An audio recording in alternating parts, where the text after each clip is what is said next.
अगर आप इस कहानी का पिछला भाग देखना चाहते हैं तो उसका लिंक मैं आपको डिस्क्रिप्शन बॉक्स में दे दूंगी और साथ में कमेंट बॉक्स में पिन भी कर दूंगी, तो आप वहां से भी जाकर देख सकते हैं। सोना के पूछने पर आदित्य कुछ सोचते हुए सोना से कहता है, सोना मुझे माफ़ कर देना, मैंने तुम्हें धोखा दिया है। सोना बोली, क्या? मुझे कुछ समझ में नहीं आ रहा है। आदित्य गंभीर होते हुए बोला, सोना मैं किसी और से प्यार करता हूँ, मैं उसी से शादी करना चाहता था, पर अचानक माँ की तबीयत इस तरीके से ख़राब हो गई और मुझे तुमसे शादी करनी पड़ी। मैंने तुम्हें धोखा दिया है। सोना तो एकदम धक से रह जाती है, क्योंकि वह तो आदित्य को पहली नज़र में ही अपना दिल ले बैठी थी और जब से शादी करके आई थी उसके जीवन में सिर्फ आदित्य था। वह सोचती थी कि थोड़े दिन में उनकी दूरियां भी खत्म हो जाएंगी, पर आदित्य ऐसा कुछ बोलेगा यह तो उसे सपने में भी नहीं सोचा था। सोना एक बहुत चुलबुली और हंसी मजाक वाली लड़की थी, उतनी ही समझदार भी थी। उसे रोना तो बहुत आ रहा था, पर वह फिर भी अपने आंसुओं को रोकते हुए बोली, तो फिर आपने मुझसे शादी क्यों करी? उसी लड़की से शादी कर लेते, या आपकी माँ उस लड़की से आपकी शादी नहीं करवाना चाहती थी? आदित्य बोला, नहीं ऐसा नहीं है, माँ ने मुझे कभी मना नहीं किया। वह तो खुद मुझे बोलती थी कि मुझे कोई पसंद है तो मैं उससे शादी कर लूँ, पर मैं उसे बार बार बोल रहा था शादी करने के लिए, पर वह अभी तैयार नहीं है शादी के लिए। सोना मुझे माफ़ कर दो, मैं उससे बहुत प्यार करता हूँ और मैं तुम्हें एक पत्नी का दर्जा कभी भी नहीं दे पाऊँगा। सोना का मन कर रहा था कि वह जोर जोर से रोए, पर वो एकदम शांत थी। सोना बोली, तो अब आप क्या चाहते हैं? अब हम क्या करें? आदित्य बोला, वही मुझे समझ में नहीं आ रहा है। अगर माँ को यह बात पता चल गई तो उन्हें बहुत सदमा लगेगा, और अगर उन्हें कुछ हो गया तो मैं जी नहीं पाऊँगा। मैं तुम्हें भी अपनी पत्नी का दर्जा नहीं दे सकता हूँ और मैं माँ का दिल भी नहीं तोड़ सकता हूँ। बस इसी कश्मकश में जी रहा हूँ। मैं खुद तुम्हें नहीं बता सकता कि मैं कितनी उलझन में हूँ। मुझसे तो सांस भी नहीं लिया जा रहा है। मुझसे यह दर्द बर्दाश्त नहीं हो रहा है कि मैं तुम्हें भी धोखा दे रहा हूँ। मेरी वजह से एक लड़की की ज़िंदगी खराब हो गई है। आदित्य हाथ जोड़ते हुए बोला, प्लीज़ मुझे माफ़ कर दो सोना। सोना बोली, प्लीज़ आप मुझसे माफ़ी मत मांगो, इसमें आपकी भी कोई गलती नहीं है। आपने मुझसे ज़बरदस्ती शादी नहीं करी है, यह मेरा और मेरी माँ का फैसला है। आदित्य बोला, आप सच जानने के बाद यहाँ रुकोगी? सोना बोली, वैसे तो सब जानने के बाद मेरा यहाँ रुकने का कोई मतलब नहीं होता है। अगर आप किसी और से प्यार करते हैं, आपके दिल में किसी और की जगह है, तो आपके घर में मेरी जगह नहीं हो सकती है। पर अगर मैं ऐसे चली जाऊंगी तो माँ बर्दाश्त नहीं कर पाएंगी और उन्हें कुछ हो गया तो मैं खुद भी जीते जी मर जाऊंगी। इसलिए मैं यह घर छोड़कर अभी नहीं जा सकती हूँ जब तक माँ ठीक नहीं होती। पर इसके लिए हमें कुछ ना कुछ सोचना पड़ेगा, कोई रास्ता निकालना पड़ेगा। आदित्य बोला, कैसा रास्ता? सोना बोली, जब तक माँ की तबीयत ठीक नहीं हो जाती पूरी तरीके से, तब तक हम माँ को अपने रिश्ते के बारे में नहीं बताएंगे। पर जिस दिन लगेगा कि आज उनकी तबीयत ठीक है, हम उसी दिन उन्हें सच सच सब बता देंगे। फिर मैं वापस अपने गांव चली जाऊंगी। आप जिससे भी प्यार करते हैं उससे शादी कर लीजिएगा। आदित्य बोला, पर सोना, इससे तो तुम्हारी ज़िंदगी बर्बाद हो जाएगी, मैं ऐसा नहीं चाहता हूँ। सोना बोली, तो क्या इस तरीके से जीने से मेरी ज़िंदगी आबाद रहेगी? मेरे यहाँ पर रहने से 3 जिंदगियाँ बर्बाद होंगी, एक मेरी खुद की, एक आपकी और एक उस लड़की की जिससे आप प्यार करते हो। इससे तो अच्छा मेरा यहाँ से चले जाना ही है। आदित्य बोला, सोना मुझे माफ़ कर दो। सोना प्लीज़, आप मुझसे बार बार माफ़ी मत मांगो, मुझे नहीं अच्छा लग रहा है। आदित्य बोला, मुझे भी नहीं अच्छा लग रहा था। मैं इतने दिन से तुम्हें बताने की कोशिश कर रहा था पर बता नहीं पा रहा था। सोना बोली, ठीक है कोई बात नहीं, मैं भी समझती हूँ, पर अब आप मुझसे एक वादा कीजिए। आदित्य बोला, कैसा वादा? सोना ने कहा, आप मुझसे वादा कीजिए कि मैं यहाँ पर जब तक हूँ तब तक आप अच्छे से रहेंगे। अगर आप खुश रहेंगे तो ही माँ की तबीयत जल्दी से ठीक होगी। अगर आप उदास रहेंगे कि तो उनकी तबीयत कभी भी ठीक नहीं होगी। आदित्य बोला, नहीं नहीं, मैं ऐसा नहीं चाहता हूँ, मैं चाहता हूँ कि माँ जल्दी से ठीक हो जाए। सोना ने कहा, तो फिर आपको मेरा साथ देना होगा। आप भूल जाइए कि यह सब धोखा है और यह सब चीज़, और हमारी शादी को भी। बस आपकी दोस्त हूँ मैं, पति पत्नी नहीं तो दोस्त तो बन ही सकते हैं ना, फ्रेंड्स। आदित्य बोला, ओके फ्रेंड्स।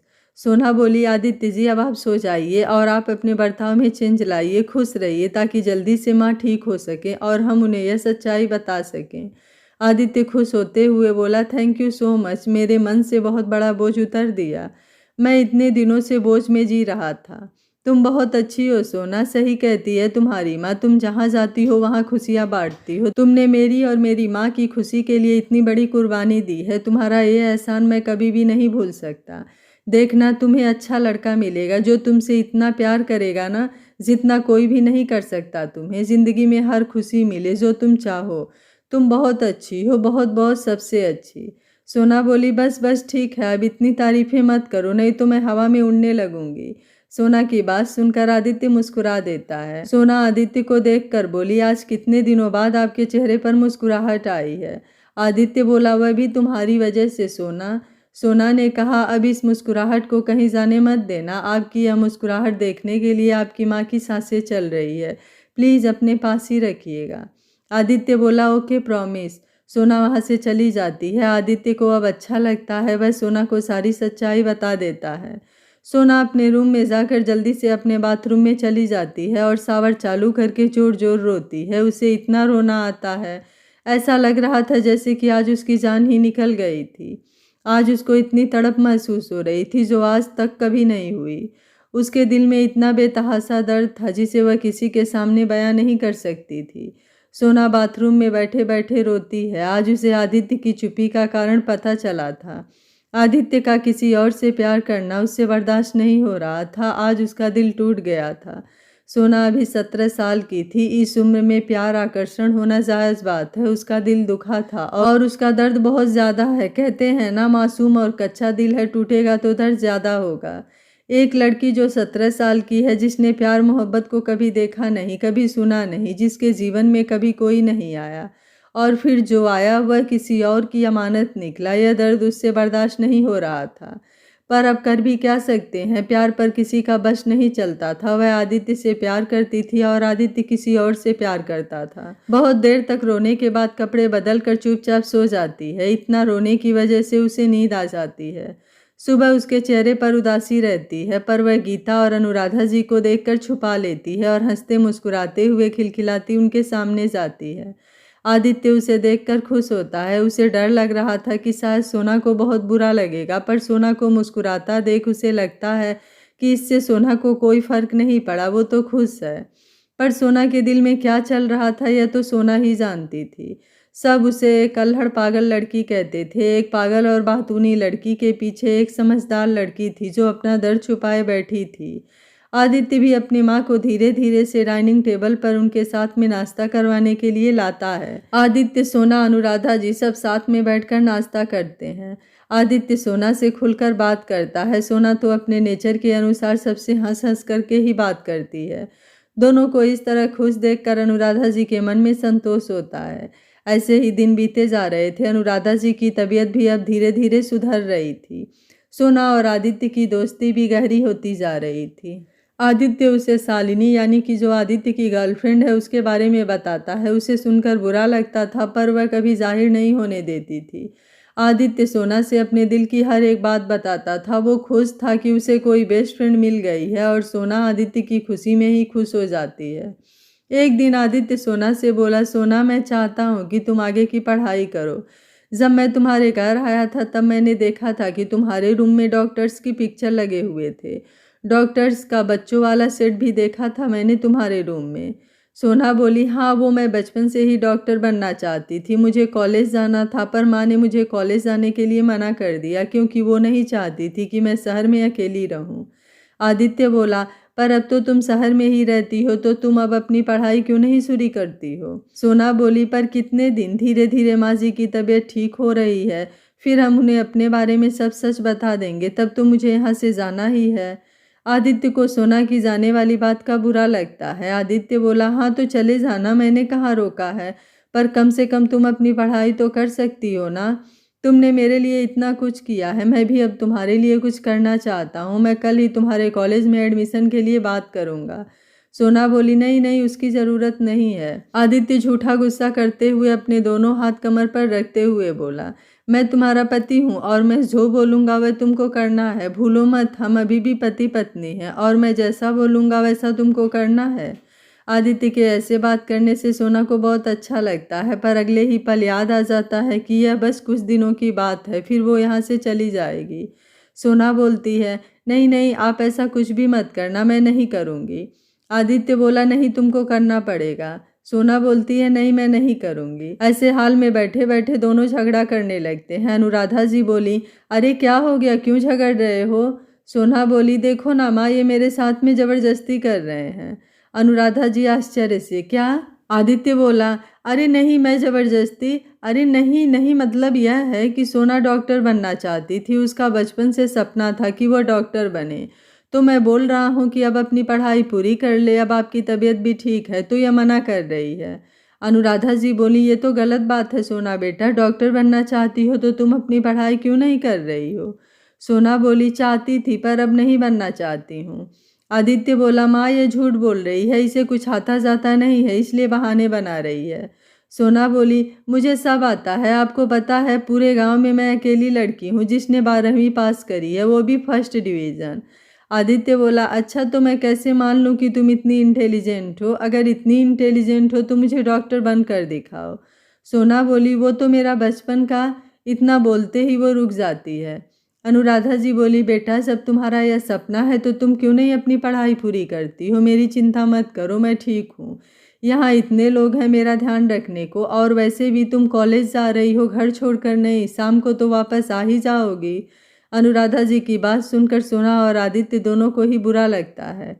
सोना मन में बोलती है, एक न एक दिन तो मुझे यह घर छोड़कर जाना ही होगा, पता नहीं मैं यह कैसे कर पाऊंगी। इतने दिनों में आप सबसे इतना लगाव हो गया है, पता नहीं मैं यहाँ से कैसे जा पाऊंगी। वहीं आदित्य को भी सोना के घर छोड़ने वाली बात चुभती है। उसे पता है कि सोना को एक दिन जाना है और यह वह खुद चाहता है, पर पता नहीं क्यों उसका मन बागी हो रहा था। अनुराधा जी, कहाँ खो गए तुम दोनों? सोना और आदित्य एकदम से हड़बड़ा जाते हैं। आदित्य बोला, कुछ नहीं माँ, मैं कल ही जाऊँगा और सोना का एडमिशन करवा दूँगा। अनुराधा जी बोली, हाँ यही ठीक रहेगा। आदित्य सोना से बोला, कल सुबह 10 बजे तुम तैयार रहना। सोना फिर कुछ नहीं बोलती है, तीनों ही अपने रूम में चले जाते हैं। सोना को कॉलेज के नाम से डर लगता है, वहीं आदित्य को सोना को अपने पैरों पर खड़ा करने की अलग खुशी होती है। आज वो सोना का सपना पूरा करने वाला है। सोना की खुशी के बारे में सोचकर उसके चेहरे पर अलग ही चमक थी। वहीं अनुराधा जी अपने दोनों बच्चों को देखकर खुश थे। अगले दिन आदित्य सुबह फटाफट तैयार हो जाता है, उसे सोना को लेकर कॉलेज जाना है। इधर सोना को समझ में नहीं आता कि वह कॉलेज क्या पहनकर जाए, वह तो बस कपड़ों में उलझी हुई रहती है। आदित्य सोना का दरवाज़ा खटखटाता है। सोना, तुम तैयार हो गई हो? सोना बोली, आदित्य जी प्लीज़ अंदर आ जाइए। आदित्य सोना को देखता है, सोना के बेड पर कपड़े बिखरे हुए होते हैं। आदित्य बोला, ये सब क्या है सोना, तुम अभी तक तैयार नहीं हुई हो? सोना बोली, वो मुझे समझ में नहीं आ रहा है कि मैं क्या पहनूं। कॉलेज में लोग कैसे कपड़े पहन कर जाते हैं, मुझे कुछ भी समझ में नहीं आ रहा है क्या पहनना चाहिए। आदित्य बोला, ओह मैं तो भूल ही गया। सोना बोली, क्या? आदित्य ने कहा, रुको 2 मिनट मैं अभी आता हूँ। आदित्य कहीं चला जाता है। सोना बोली, अब ये कहाँ चले गए? पहले मुझे देर हो रही है, समझ में नहीं आ रहा है कि क्या पहनूं, और अब यह पता नहीं कहाँ चले गए हैं। आदित्य 5 मिनट में वापस लौट आता है। वह सोना को एक बैग देता है। सोना बोली, ये क्या है? आदित्य ने कहा, यह मैं तुम्हारे कॉलेज के लिए ड्रेस मंगवाई थी तो मैं तुम्हें देना ही भूल गया। सोना बोली, क्या आपने फिर से नए कपड़े खरीद लिए? आदित्य बोला, हाँ आज वह तुम्हारे कॉलेज का पहला दिन था ना, तो इसलिए तुम्हारे लिए ड्रेस मंगवाई थी। आज फर्स्ट डे है ना, तो कुछ अलग हो जाए। सोना बोली, पर आदित्य जी मेरे पास में इतने सारे कपड़े हैं, बहुत सारे कपड़े तो ऐसे हैं जिनको मैंने अभी तक एक बार भी नहीं पहना है। आदित्य बोला, तो उन्हें भी पहन लेना, आज यह पहन लो। सोना कपड़े देखती है, उसने एक वाइट कलर की लॉन्ग स्कर्ट होती है। स्कर्ट पूरी फ्लावर प्रिंट की होती है जो बहुत ही सुंदर लगती है, और ऊपर नेवी ब्लू कलर का शर्ट। सोना बोली, पर मैं ऐसे कपड़े नहीं पहनती हूँ, आपको पता है ना। आदित्य बोला, पर अब तुम कॉलेज में जा रही हो, फिर तुम वहाँ भी सलवार सूट पहनोगी, अच्छा लगेगा क्या? सोना बोली, पर आदित्य बोलता है, रुको 1 मिनट। आदित्य बैग में से एक फ्लावर प्रिंट का ही स्कार्फ निकालता है। उसे गले में ऐसे बांध लेना, तुम्हें अनकंफर्टेबल नहीं लगेगा। सोना बोली, पर मैं यह। आदित्य बोला, क्या तुम मेरे लिए इसे पहन नहीं सकती हो? तुम्हारे लिए मैं इतने प्यार से लेकर आया था। ठीक है, अगर तुम नहीं पहनना है तो मत पहनो, कोई बात नहीं, मैं वापस कर दूंगा। आदित्य उदास होते हुए बोला। सोना को अच्छा नहीं लगता है। सोना बोली ठीक है मैं ट्राई करती हूँ, पर फिर भी अच्छा नहीं लगा तो मैं पहन कर नहीं जाऊँगी। आदित्य बोला ठीक है कोई बात नहीं, तुम एक बार ट्राई तो करो। सोना ड्रेस को लेकर बाथरूम में चली जाती है। थोड़ी देर बाद सोना बाहर आती है। आदित्य उसे देखता है और देखता ही रह जाता है। आज सोना ने पहली बार कुछ अलग पहना था जिसमें वह बहुत प्यारी लग रही थी। वाइट कलर की स्कर्ट और शर्ट, ब्लू कलर में उसका गोरा रंग अलग ही चमक रहा था। सोना ने बालों को खुला छोड़ रखा था, चेहरे पर लाइट सा मेकअप। आदित्य सोना को देखते ही रह गया। आदित्य बोला तुम कितनी अच्छी लग रही हो, मैंने तो कभी सोचा भी नहीं था फिर तुम इतनी सुंदर लगोगी। सोना बोली तो आपको लगता था कि मैं अच्छी नहीं लगती हूँ। आदित्य बोला नहीं ऐसी कोई बात नहीं है, मेरी बेस्ट फ्रेंड दुनिया की सबसे सुंदर लड़की है। सोना बोली अच्छा। आदित्य बोला यस। सोना और आदित्य दोनों नीचे हॉल में आते हैं। अनुराधा जी बोली अरे वाह मेरी बेटी कितनी प्यारी लग रही है। गीता बोली हाँ सोना आप बहुत अच्छी लग रही हो, आपको ऐसे ही कपड़े पहनने चाहिए। सोना शर्मा जाती है। आदित्य बोला अब ऐसे ही खड़े खड़े शर्माती रहोगी या कॉलेज भी चलोगी, देर हो रही है। सोना बोली हाँ चलिए। दोनों ही कॉलेज के लिए निकल जाते हैं। आदित्य ने पहले ही प्रिंसिपल को अपने और सोना के बारे में बात कर रखी थी। आदित्य प्रिंसिपल ऑफिस में जाता है। प्रिंसिपल बोले हेलो मिस्टर मित्तल, मैं आप ही का वेट कर रहा था। आदित्य बोला माफ़ कीजिएगा सर, थोड़ी देर हो गई है। प्रिंसिपल बोले no no mister, okay. Aditya बोले meet my wife Sona. Principal ने कहा हेलो मैम, सोना को अच्छा नहीं लगता प्रिंसिपल मैम बोलते हैं तो। आदित्य बोला प्लीज़ सर आपको फॉर्मल होने की ज़रूरत नहीं है, सोना यहाँ पर स्टूडेंट है, आप उसके सर हो और वह आपकी स्टूडेंट है, और मैं चाहता हूँ कि मेरी वाइफ को आप एक स्टूडेंट की तरह से ही ट्रीट करें, ना कि मेरी वाइफ की तरह से, वरना वह कंफर्टेबल नहीं रह पाएगी। सोना आदित्य को देखकर आंखों से इशारा करके उसे थैंक्स बोलती है, क्योंकि वाकई में सोना को मैम कहना अच्छा नहीं लगता है। प्रिंसिपल सर बोले आपने अपनी वाइफ का एडमिशन MBBS के लिए करवाना चाहते हैं तो उसके लिए इन्हें एग्ज़ाम क्लियर करनी होगी, उसी के बाद ही इनका यहाँ पर एडमिशन होगा। आदित्य बोला पर उसमें टाइम लगेगा, बिना एग्ज़ाम के आप एडमिशन नहीं दे सकते क्या? प्रिंसिपल बोले सॉरी सर ये रूल्स के खिलाफ है, ऐसा नहीं हो सकता है। आदित्य बोले पर आप जानते हो मैं कौन हूँ। सोना बोली प्लीज़ आदित्य जी, हमें अपना सपना अपने दम पर पूरा करना चाहती हूँ, ना कि आपकी वाइफ बनकर। आदित्य बोला पर। सोना बोली प्लीज़ आदित्य जी मेरे लिए। आदित्य ने कहा ओके। आदित्य बोला प्रिंसिपल सर सोना को एग्ज़ाम क्लियर करने के लिए क्या करना होगा, कौन सा फॉर्म भरना होगा? प्रिंसिपल बोले आपको सोना के लिए PMT का फॉर्म भरना होगा, वो आप उसकी तैयारी के लिए कोई भी कोचिंग ज्वाइन करवा दीजिए, या मैं खुद ही आपको सजेस्ट कर दूंगा 2-3 कोचिंग जो बहुत अच्छे हैं, उसे काफ़ी मदद मिल जाएगी। आदित्य बोला okay thank you sir. Aditya और सोना वापस घर आ जाते हैं। आदित्य बोला सॉरी सोना मैं तुम्हारा एडमिशन नहीं करवा पाया। सोना बोली इसमें सॉरी वाली कौन सी बात है, जो भी रूल्स होंगे वह तो हमें फॉलो करने ही होंगे ना। आदित्य बोला ओके मैं आज ही इंस्टीट्यूट के बारे में पता करता हूँ और तुम्हारा उसमें एडमिशन करवाता हूँ ताकि तुम्हारी तैयारी अच्छे से हो सके। आदित्य चला जाता है। आदित्य शहर के सबसे अच्छे कोचिंग के बारे में पता लगवाता है, वहाँ पर सोना का एडमिशन करवाता है। वहाँ पर सीट फुल हो जाती है पर फिर भी वह एक्स्ट्रा पैसे देकर सोना का एडमिशन करवा ही देता है।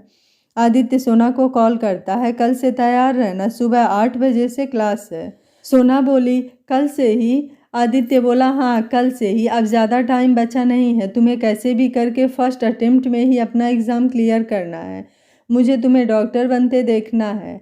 सोना बोली ओके मैं तैयार रहूँगी।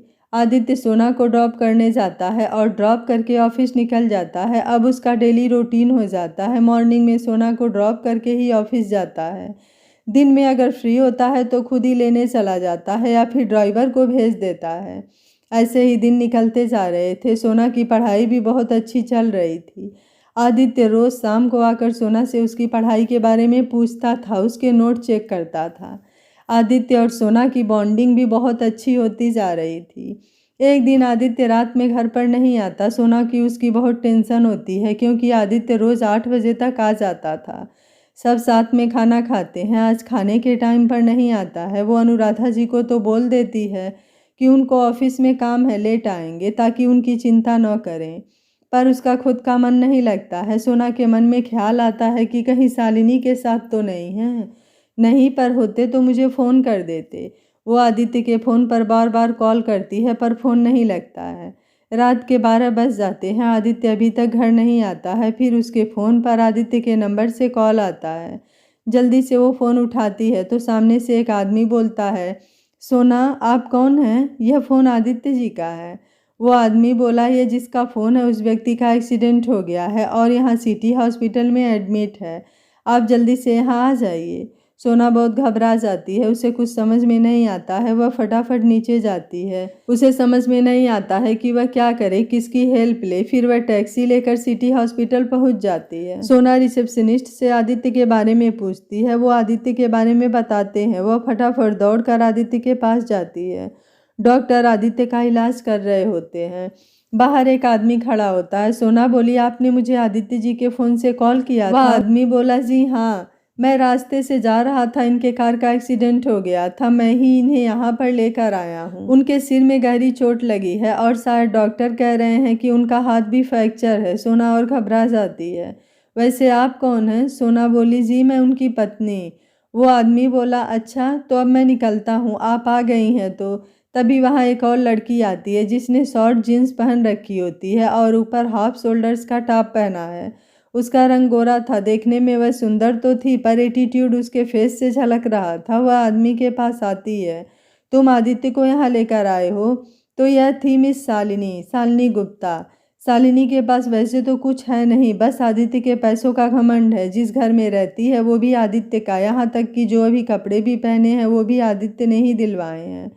शालिनी के माँ बाप उत्तराखंड में कहीं रहते हैं जिनके बारे में शालिनी ने कभी बताया नहीं है। वो यहाँ कैसे आई है आगे पता चलेगा। वह आदमी बोलता है, जी हाँ, अभी आप ही थी जो फ़ोन लगा रही थी बार बार। शालिनी बोली, और नहीं तो क्या, मैं उनकी होने वाली वाइफ हूँ तो अपने हस्बैंड को कॉल करूँगी ही ना। वह आदमी सोना की तरफ देखता है। अगर आप उनकी होने वाली वाइफ हैं तो यह कौन है?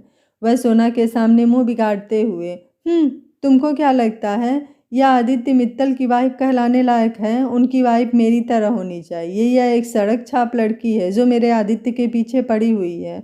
बहुत जल्दी आदित्य को इससे छुटकारा दिलवा दूंगी मैं। वो आदमी कुछ नहीं बोलता है और सोना की तरफ देखकर, ठीक है मैडम, मैं अब चलता हूँ, और वह वहाँ से चला जाता है।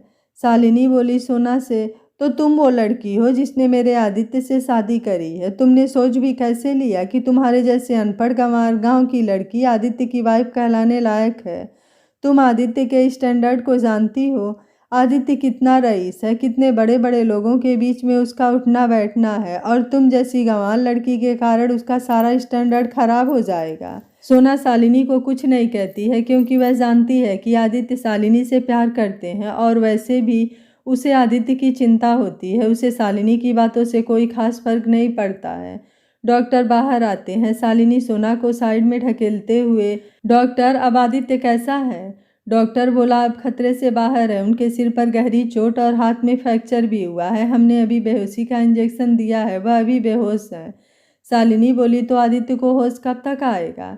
डॉक्टर बोले, आदित्य जी को होश तो कल सुबह तक ही आएगा, और डॉक्टर चले जाते हैं। सोना चैन की सांस लेती है। शालिनी अपने मन में बोली, मैं सारी रात यहाँ पर नहीं रुक सकती, मुझे नींद ही नहीं आएगी। वैसे भी आदित्य को होश कल तक ही आएगा, यहाँ रुकने का कोई फायदा नहीं है। वह सोना से बोली, ऐ लड़की, तुम भी घर चली जाओ, मैं भी घर जाती हूँ। आदित्य को होश नहीं आएगा, मैं सुबह आ जाऊँगी। तुम्हें उसके पास आने की ज़रूरत नहीं है, मैं उसे देख लूँगी। सोना बोली, नहीं, मैं हॉस्पिटल से नहीं जाऊँगी। शालिनी बोली, पर उसे होश नहीं आएगा तो तुम क्या करोगी? सोना बोली, आप जाइए, मैं यहीं रुकती हूँ। शालिनी बोली, एज यू विश, पर ध्यान रखना मेरे आदित्य के पास जाने की हिम्मत मत करना, समझी? वह मेरा था, मेरा है और मेरा ही रहेगा। तुम जैसी डाउन मार्केट लड़की की तरफ नज़र उठाकर भी नहीं देखेगा। सोना कुछ भी नहीं कहती है। उसे बहुत बुरा लगता है, उसकी आंखों में नमी आ जाती है, पर फिर भी हाँ में गर्दन हिला देती है। शालिनी वहाँ से चली जाती है। आदित्य को रूम में शिफ्ट कर देते हैं। सोना आदित्य के रूम में जाती है। सोना आदित्य को देखती है। उसे जगह जगह चोट के निशान रहते हैं। उसके सिर पर पट्टी बंधी हुई तो हाथ में भी पट्टी बंधी हुई होती है। आदित्य की ऐसी हालत देख सोना को बहुत रोना आता है। सोना सिसक सिसक कर रोती है, पर उसे सुनने वाला कोई नहीं होता। सोना सारी रात आदित्य के पास ही कुर्सी पर बैठी रहती है। उसकी आंखों में ज़रा भी नींद नहीं आती है। दवाई के नशे में आदित्य गहरी नींद में सोया रहता है। सोना सुबह 7 बजे गीता दीदी को फ़ोन करती है और आदित्य के बारे में सब कुछ बता देती है। वह गीता दीदी से कहती है कि वह कैसे भी करके माँ जी को संभाल ले, क्योंकि माँ जी सुबह उठेंगी तो उसके बारे में पूछेंगी और उन्हें कुछ भी पता नहीं चलना चाहिए, वरना उनकी तबीयत खराब हो जाएगी। एक बार आदित्य जी थोड़े ठीक हो जाएं, फिर हम खुद ही उन्हें सब कुछ बता देंगे। अब आप कैसे भी करके उन्हें संभाल लीजिएगा। गीता बोली ठीक है, पर अब साहब कैसे हैं? सोना फिर से रोने लग जाती है। गीता सोना को समझाती है, आप ऐसे करोगे तो साहब का ध्यान कौन रखेगा? आपको तो अभी मजबूत बनना है, अभी तो आपका ध्यान रखना है और साहब को भी संभालना है। आप कमज़ोर नहीं पड़ सकती हो। सोना बोली हाँ गीता दीदी, आपने सही कहा है, आप चिंता मत कीजिए। गीता बोली और आप मालकिन की चिंता बिल्कुल मत कीजिए, मैं उन्हें संभाल लूँगी। आदित्य जी का ध्यान रखिए। फ़ोन कट कर देती हैं। आदित्य को होश नहीं आता है। 9 बजे शालिनी हॉस्पिटल आ जाती है। आदित्य अभी भी बेहोश रहता है। शालिनी सोना से बोली, मैंने कहा था ना तुम मेरे आदित्य से दूर रहना, तुम यहाँ रूम में क्या कर रही हो? चलो जाओ यहाँ से। और वह सोना को रूम से बाहर निकाल देती है। सोना बाहर आकर बैठ जाती है। थोड़ी देर बाद आदित्य को भी होश आ जाता है। आदित्य को जैसे ही होश आता है वह सामने शालिनी को देखता है। शालिनी बोली, ओ बेबी, तुम्हें होश आ गया? तुम्हें पता है मैं तुम्हें ऐसे देखकर कितना घबरा गई थी। अब तुम कैसा फील कर रहे हो? आदित्य बोला, मैं ठीक हूँ। तुम कैसी हो? सारी रात यहीं बैठी थी क्या? शालिनी सकपका जाती है, फिर भी वह झूठ बोलती है। हाँ बेबी, मैं तुम्हें ऐसी हालत में छोड़कर कैसे जा सकती हूँ? मैं सारी रात यहीं थी तुम्हारे पास। तभी डॉक्टर आते हैं। हेलो मिस्टर मित्तल, कैसे हैं आप? आदित्य बोला, ठीक हूँ डॉक्टर, मुझे डिस्चार्ज कब मिलेगा? डॉक्टर ने कहा आपकी सारी रिपोर्ट आ गई है, आपको कोई अंदरूनी चोट नहीं लगी है, बस बाहरी चोट है जो धीरे धीरे ठीक हो जाएगी। वैसे आज ही आपको डिस्चार्ज मिल सकता है। आदित्य बोला, ठीक है डॉक्टर, आप मुझे आज ही डिस्चार्ज दे दीजिए। अगर मेरी माँ को पता चला कि मैं हॉस्पिटल में हूँ तो उनकी तबीयत और बिगड़ जाएगी। मैं उनके सामने रहूँगा तो उन्हें अच्छा लगेगा। डॉक्टर बोले, ठीक है, मैं आपको डिस्चार्ज देता हूँ। डॉक्टर चले जाते हैं। बाहर सोना डॉक्टर से आदित्य के बारे में पूछती है। अंदर आदित्य शालिनी से, तुम प्लीज़ सोना को फ़ोन कर दो, सोना आ जाएगी तो मैं सोना के साथ में घर चला जाऊँगा। शालिनी बोली, तुम उस देहाती के साथ में क्यों जाओगे? आदित्य थोड़ा गुस्सा करते हुए शालिनी से बोला, तुम ऐसे फालतू की बातें क्यों कर रही हो? तुम सोना को जानती नहीं हो, वो बहुत अच्छी है। शालिनी बोली, देखा है मैंने। आदित्य आश्चर्य से बोला, कब? शालिनी मन में बोली, अगर मैं बताऊंगी रात भर यहीं थी और उसकी तारीफ करेगा और मेरा झूठ भी पकड़ा जाएगा। नहीं नहीं, ऐसा नहीं होने दे सकती। शालिनी बोली, अभी आई है, वो बाहर बैठी है, मैंने उसे कहा था कि अंदर आजा, बैठ जा यहाँ पर तुम्हारे पास में, पर वह बोली नहीं, मुझे बाहर ही बैठना है, मुझे अच्छा नहीं लग रहा है, उसे हॉस्पिटल की स्मेल पसंद नहीं है, इसलिए वो बाहर बैठी है। आदित्य को बहुत अजीब लगता है, जो खुद डॉक्टर बनना चाहती हो, हॉस्पिटल पसंद नहीं है। आदित्य बोला, प्लीज़ शालिनी, सोना को बुलाओ। अब शालिनी क्या कर सकती थी, उसे सोना को बुलाना ही था। वह सोना को बाहर से बुलाने जाती है। शालिनी सोना से बोली, खबरदार, अगर तुमने आदित्य को बताया कि तुम सारी रात में यहीं थी और मैं नहीं थी, मुझसे बुरा कोई नहीं होगा। तुम जानती हो वो मुझसे प्यार करता है। तुम हमारे बीच में ना आने की कोशिश करो, वरना पत्नी तो दूर, मैं तुम्हें आदित्य की दोस्त भी नहीं रहने दूंगी। सोना हाँ में सिर हिला देती है। शालिनी आगे आगे जाती है, उसके पीछे सोना आती है। आदित्य सोना को देखकर, सोना तुम बाहर क्यों थी, तुम अंदर क्यों नहीं आई मुझसे मिलने के लिए? सोना बोली, वो मैं तो। तभी शालिनी बोली, क्या हो गया बेबी, मैं थी ना तुम्हारे पास में, तुम्हें मेरे होते हुए और किसी की ज़रूरत है क्या? आदित्य कुछ नहीं कहता है। आदित्य सोना से बोला, डॉक्टर ने मुझे अभी डिस्चार्ज कर दिया है, अब हमें घर चलना चाहिए। अगर माँ को पता चल जाएगा कि मैं हॉस्पिटल में हूँ तो उनकी तबीयत खराब हो जाएगी। अगर मैं उनके सामने रहूँगा तो ठीक रहेगा। सोना बोली, हाँ सही है, मैंने भी गीता दीदी को सब बता दिया है आपके बारे में, वह माँ जी का ध्यान रखेंगी जब तक हम घर नहीं जाते। आदित्य बोला, अच्छा किया, वरना मुझे बहुत टेंशन हो रही थी। सोना बोली, आदित्य जी, टेंशन लेने की ज़रूरत नहीं है, गीता दीदी हैं वहाँ पर। शालिनी सोना से बोली, इतना भरोसा है नौकरों पर, वो आदित्य की मॉम का ध्यान रखेंगे क्या? नौकर आदित्य की मॉम का ध्यान रखेंगे अपनी मॉम के जैसे? वह तुम्हारी जिम्मेदारी है कि तुम उनका ध्यान रखो। सोना बोली, वो मैं आदित्य जी। आदित्य शालिनी से बोला, शालिनी तुम गलत समझ रही हो। सोना मेरी मॉम का बहुत ध्यान रखती है और गीता भी कोई नौकर नहीं है, वह हमारे घर की सदस्य ही है। अब शालिनी को कुछ बोलना सही नहीं लगा तो वह चुप हो जाती है और वहाँ से पैर पटकते हुए निकल जाती है। आदित्य शालिनी को आवाज़ लगाता है, शालिनी शालिनी, पर वो वहाँ से निकल जाती है। आदित्य बोला, यह लड़की भी ना हमेशा गुस्सा तो नाक पर रहता है। सोना बोली, माफ़ कीजिएगा आदित्य जी, मेरी वजह से शालिनी जी को गुस्सा आया। आदित्य बोला, नहीं नहीं, इसमें तुम्हारी कोई गलती नहीं है, शालिनी की आदत है बात बात में गुस्सा करने की। तुम उसकी चिंता मत करो, मैं मना लूँगा उसे। सोना बोली, ठीक है। आदित्य बोला, चलो अब घर चलते हैं। सोना और आदित्य घर के लिए निकल जाते हैं। सोना और आदित्य दोनों घर आ जाते हैं। सोना आदित्य को धीरे से कार में से उतारती है। दोनों के ही मन में डर रहता है कि वह अनुराधा जी को क्या बोलेंगे। कहीं ऐसा ना हो कि आदित्य को देखकर अनुराधा जी की तबीयत खराब हो जाए। दोनों डरते डरते अंदर आते हैं। अनुराधा जी अपने रूम में रहती हैं। सोना आदित्य को सोफे पर बैठाती है। आप यहाँ बैठिए, मैं माँ को लेकर आती हूँ। सोना अनुराधा जी को बुलाने के लिए कमरे में जाती है। अनुराधा जी बोली, आ गई बेटा, कहाँ गए थे? मैं तेरा और आदित्य का कभी से इंतजार कर रही थी। गीता ने कहा तुम कुछ काम से बाहर गई हो। सोना बोली, हाँ माँ, मैं आ गई हूँ। अनुराधा जी बोली, क्या हुआ बेटा, तू कुछ परेशान लग रही है। सोना बोली, नहीं माँ, आप बैठिए, मुझे आपसे कुछ बात करनी है। सोना अनुराधा जी को पलंग पर बैठाती है। अनुराधा जी बोली, क्या हुआ बेटा, कुछ बात है? सोना बोली, माँ आप मुझसे बहुत प्यार करती हो ना, और आदित्य जी से भी बहुत प्यार करती हो ना। अनुराधा जी बोली, हाँ मेरी बच्ची, मैं तुझसे भी बहुत प्यार करती हूँ। सोना बोली, आप मेरा भरोसा करती हैं ना? अनुराधा जी बोली, हाँ बेटा, मुझे तो तुझ पर अपने नालायक बेटे से भी ज़्यादा भरोसा है। बात क्या है, तू ऐसे घुमा फिरा कर मत बता, सीधे सीधे बता। सोना बोली, अगर आपको मुझ पर भरोसा है तो आप जानती हैं, अगर मैं हूँ तो मैं सब सही कर दूँगी। अनुराधा जी बोली, हाँ बेटा, मुझे तुझ पर पूरा भरोसा है, तेरे होते हुए कभी कुछ गलत नहीं होगा, और कुछ गलत हुआ भी तो सब तू सही कर देगी।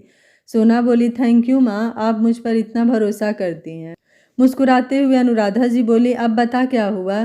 सोना बोली, माँ आप चलिए मेरे साथ। वह अनुराधा जी को लेकर हॉल में आती है। अनुराधा जी आदित्य को देखकर घबरा जाती हैं।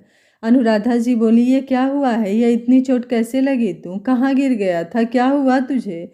तूने मुझे बताया क्यों नहीं? अब तू कैसा है, चल डॉक्टर के पास चलें। बोलते बोलते उनकी सांस भरने लग जाती है। सोना बोली, माँ माँ, अभी आपने कहा था ना कि आपको मुझ पर भरोसा है, मैं सब ठीक कर दूँगी। अनुराधा बोली, पर देख बेटा, इसे चोट लगी है, डॉक्टर के पास ले जाना। तू चल मेरे साथ, तू भी चल डॉक्टर के पास। आदित्य बोला, अरे माँ मैं ठीक हूँ, मैं डॉक्टर के पास से ही आ रहा हूँ। अनुराधा जी बोली, क्या? सोना बोली, माँ पहले आप यहाँ बैठिए। वह अनुराधा जी को आदित्य के पास बैठा देती है। आदित्य का एक हाथ अनुराधा जी के हाथ में दे देती है। सोना बोली, माँ देखिए, महसूस कीजिए आप अपने बेटे को, क्या वो ठीक नहीं है? अनुराधा जी बोली, पर सोना बोली, मेरी बात सुनिए माँ, कल रात को आदित्य जी का एक्सीडेंट हो गया था। अनुराधा जी बोली, क्या? सोना बोली, माँ आप घबराइए मत, आपके सामने देखिए, अभी आदित्य जी आपके सामने ठीक है ना? अनुराधा आदित्य को देखती है। आदित्य बोला, देखिए मैं आपका बेटा आपके सामने सही सलामत बैठा है ना? अरे थोड़ी चोट आई है, यह भी जल्दी ही ठीक हो जाएगी। अनुराधा जी बोली, पर यह सब कैसे हुआ? आदित्य बोला, माँ वो कल ऑफिस के काम से बाहर गया था, वहीं से लौट रहा था तो रास्ते में मेरा एक्सीडेंट हो गया। मुझे पता नहीं कि मुझे हॉस्पिटल में कौन लेकर गया। यह सब सुनकर अनुराधा जी की आंखों में आंसू आ जाते हैं। सोना बोली, माँ अब आदित्य जी ठीक है, आप मत रोइए। आदित्य बोला, हाँ माँ प्लीज़ आप मत रोइए, मुझे आप ही की टेंशन हो रही थी, अगर आपकी तबीयत खराब हो गई तो प्लीज़ माँ। अनुराधा जी बोली, तुझे इतनी लगी है और तुझे फिक्र अपने माँ की हो रही है। आदित्य बोला, हाँ माँ क्या करूँ, मैं तुझसे प्यार इतना करता हूँ। अनुराधा जी मुस्कुराते हुए दोनों को गले लगा लेती हैं। अनुराधा जी बोली, तुम दोनों में ही तो मेरी जान बसती है, तुम में से किसी को भी कुछ हो गया तो पता नहीं मुझे भी क्या हो पाएगा, मैं जी भी पाऊंगी या नहीं। आदित्य और सोना गुस्सा करते हुए, प्लीज़ माँ ऐसा मत कहिए। अनुराधा जी बोली, हाँ हाँ नहीं कहूँगी। सोना बोली, माँ आप टेंशन मत लीजिए, मैं आदित्य जी का पूरा ध्यान रखूँगी, मैं उन्हें बहुत जल्दी ठीक कर दूँगी। अनुराधा जी सोना के सिर पर हाथ फेरते हुए बोली, पता है मेरी बच्ची, तेरे होते हुए मुझे फिक्र करने की ज़रूरत नहीं है। अनुराधा जी आदित्य से बोली, सो जा बेटा, अब तू भी थोड़ी देर आराम कर ले।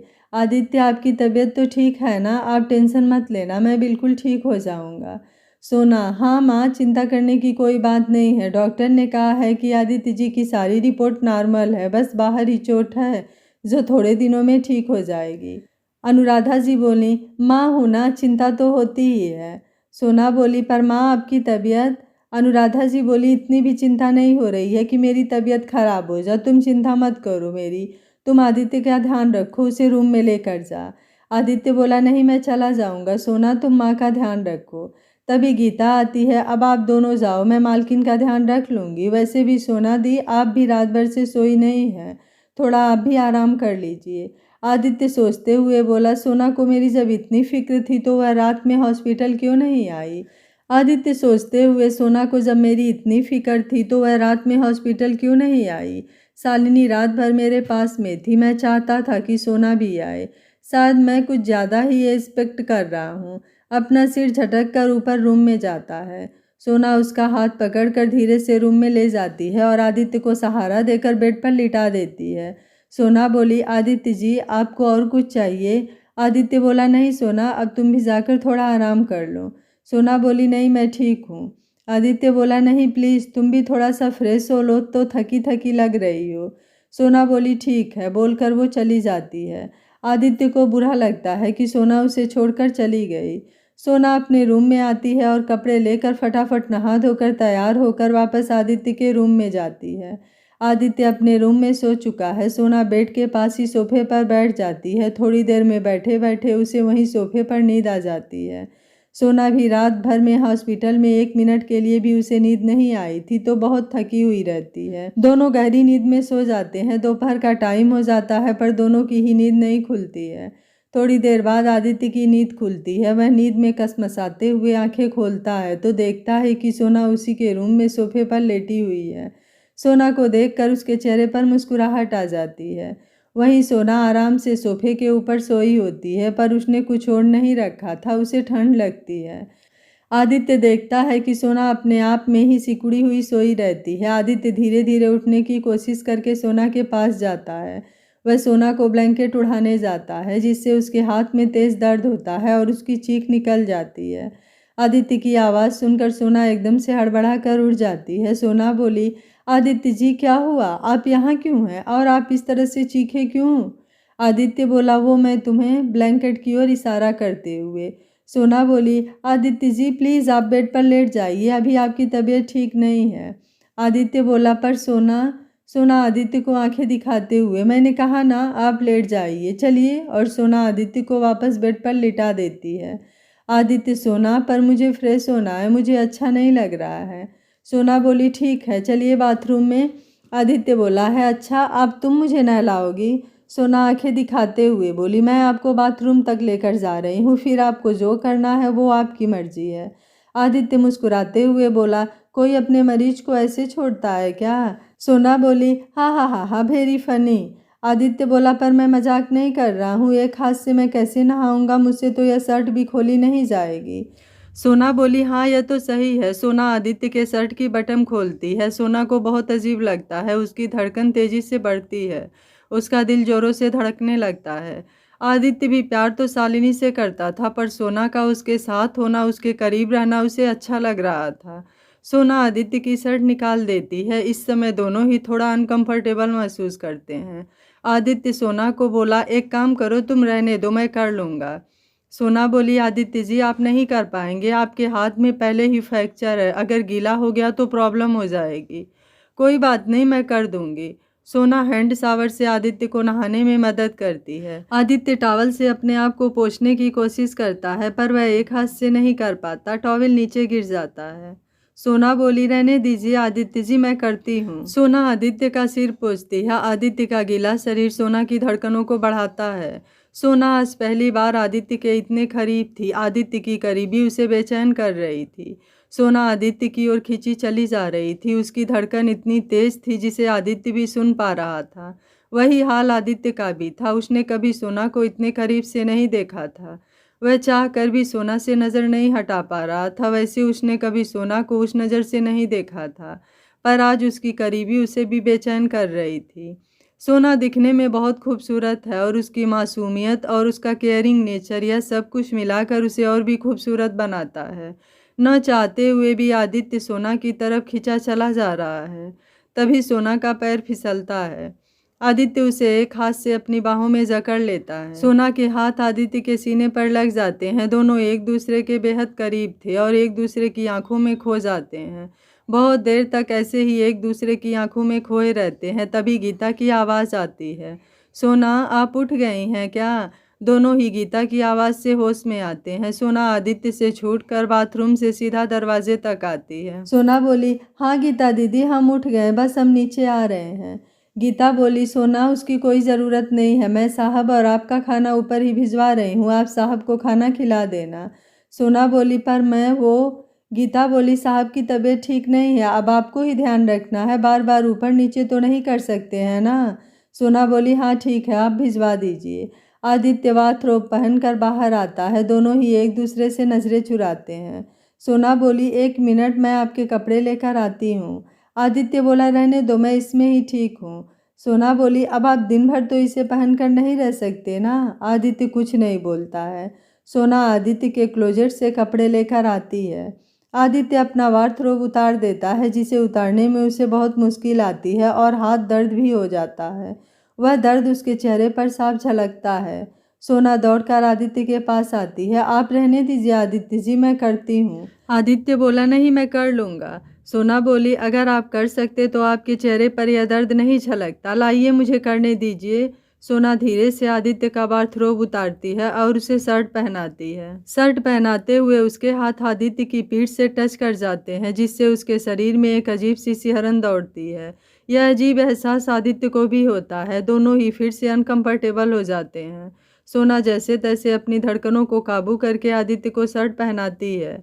तभी गीता खाना लेकर आती है। सोना गीता से खाना लेती है। गीता बोली, और कुछ चाहिए तो मुझे बोल देना। सोना बोली, ठीक है। गीता जाने लगती है। सोना बोली, गीता दीदी, माँ ने खाना खा लिया क्या? गीता बोली, जी हाँ, मैंने मानकी को खाना दे दिया है, वह खाना खाकर दवाई भी खा ली हैं और सो रही हैं। सोना बोली, ठीक है। आदित्य मन में सोचता है, यह लड़की कभी भी कुछ भी सिचुएशन हो पर यह अपनी जिम्मेदारियां कभी नहीं भूलती है। सोना रूम का दरवाज़ा लगा देती है। चलिए आदित्य जी, खाना खा लीजिए। आदित्य की प्लेट लगाती है। आदित्य, अपनी भी प्लेट लगाओ ना, तुमने भी तो कुछ नहीं खाया है। आदित्य और सोना खाना खाते हैं। सोना आदित्य को दवाई देती है। सोना बोली, मैं प्लेट नीचे रख कर आती हूँ। सोना प्लेट लेकर नीचे चली जाती है।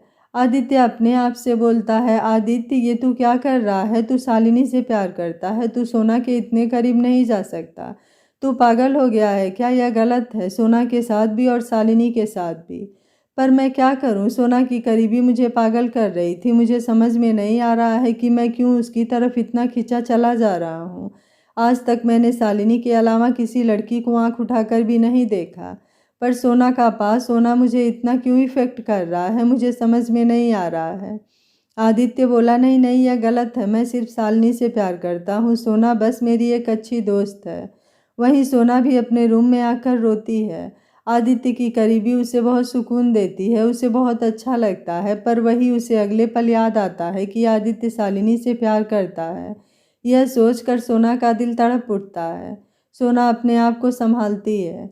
नहीं सोना, तू कमज़ोर नहीं पड़ सकती है। आदित्य जी किसी और से प्यार करते हैं, वह तेरे कभी नहीं हो सकते हैं। तू आदित्य जी की बस एक अच्छी दोस्त है। बस अपने मन को काबू में रख, कहीं ऐसा ना हो कि अपने प्यार के चलते तू अपने दोस्त को भी खो दे। नहीं नहीं, मैं आदित्य जी को नहीं खो सकती, चाहे दोस्त ही सही, बस वे मेरी ज़िंदगी में हमेशा रहें। अगर मैं उनसे दूर हो गई तो शायद मैं जी भी ना पाऊँ। अभी मुझे सिर्फ आदित्य जी का ध्यान रखना है, उन्हें ठीक करना है। चल सोना, अभी रोने का टाइम नहीं है। सोना अपने आंसू पोंछकर आदित्य जी के रूम में आती है। सोना बोली, आदित्य जी, अब आप थोड़ी देर लेट जाइए। आदित्य बोला, पर सोना तुम? मैं यहीं पर बैठी हूँ, आपको कुछ भी चाहिए हो तो आप मुझे बोल देना।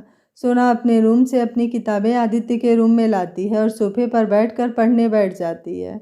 आदित्य सोना को खुद के सामने देखकर खुश होता है। अगले पल उसका दिमाग कहता है कि वो गलत कर रहा है। उसके दिल और दिमाग में अलग ही जंग चल रही होती है। तभी शालिनी का फ़ोन आता है। वह फ़ोन उठाता है।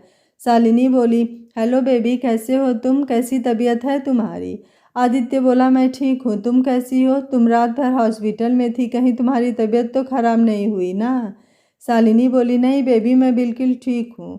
मैं अपनी जान के लिए एक दिन तो क्या ज़िंदगी भर जाग सकती हूँ, मैं तुमसे इतना प्यार करती हूँ। आदित्य को और गिल्ट होता है, शालिनी उससे प्यार करती है और वह शालिनी को धोखा दे रहा है। शालिनी बोली, हेलो बेबी, क्या हुआ? आदित्य बोला, कुछ नहीं। शालिनी बोली, ओके बेबी, अपना ध्यान रखना, I love you and I miss you. Aditya बोला, okay, I love you and I miss you too. यह सुनकर सोना अपनी मुट्ठियाँ कस लेती है, उसकी आंखों में आंसू आ जाते हैं और वह उन्हें छुपाकर नीचे मुँह करके अपनी पढ़ाई करती है। आदित्य सोना को देखता है कि उसे कुछ फर्क पड़ता है या नहीं, पर सोना बस अपनी किताबों में ही ध्यान देती है। आदित्य को लगता है कि सोना को इससे कुछ फर्क नहीं पड़ता है, वहीं सोना अपने आंसुओं को छुपाने की कोशिश करती है। आदित्य लेट जाता है, दवाई की वजह से उसे नींद आ जाती है। सोना आदित्य को देखकर बोली, मुझे पता है कि आप शालिनी से प्यार करते हो, मुझसे नहीं, पर अपने दिल को कैसे समझाऊं जो बार बार आपके लिए ही धड़क रहा है। मैं जानती हूँ मुझे मेरा प्यार कभी नहीं मिलेगा, पर मेरा दिल भी मेरे बस में नहीं है। पता नहीं शायद आप मेरे प्यार को समझे या नहीं, पर मैं आखिरी सांस तक आपसे ही प्यार करूँगी। क्या आदित्य और सोना एक साथ हो पाएंगे? क्या आदित्य और सोना एक दूसरे की फीलिंग को समझ पाएंगे? क्या आदित्य शालिनी की चालाकियों को समझ पाएगा या फिर उनकी ज़िंदगी में कोई और भी बहुत बड़ा तूफान आने वाला है?